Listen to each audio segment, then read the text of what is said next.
ढेंकीकोटर समाजसेवी सुकनना 92 वर्ष देहांत। अविभक्त बालेश्वर जिला वर्तमान भद्रक जिला बंत ब्लॉक सेंतीरा पंचायत उस्तुगड़िया ग्राम 1962-63 मसीह ढेंकीकोट को आसी लुगा व्यवसाय करुवा सेतेबेलर युवक विद्याधर साहू उर्फ सुकनना 92 वर्ष बयस देहांत होइछि।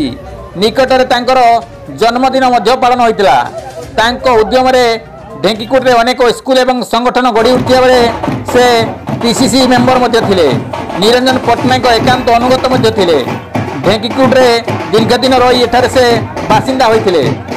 मृत्यु आज खबर पाई बहु लोक शेष दर्शन कर डाक्टर पूर्णचंद्र बल, शिक्षाविद कुलमणि मंडल, अलेख सिंह, अनादि सिंह, बीजेपी सांसद अनंत नायक प्रतिनिधि अखिल कुमार पात्र, शिवेन्द्र चक्र, वरिष्ठ नागरिक मुरलीधर साहू, पूर्वतन सरपंच नित्यानंद बेहेरा, अवसरप्राप्त सेनानी संघर कार्यकारी सभापति बलभद्र महाकुड़ समेत अनेक लोक शेष दर्शन कर मरी शरीर को ढेंकीकोट बजार परिक्रमा कर ज्येष्ठ पुत्र रामचंद्र साहू, शत्रुघ्न साहू, अजित साहू, अनिल साहू, विधवा पत्नी कौशल्या साहू, नाती नातुणी, झील जुआई, पुत्र बधू माने उपस्थित थे।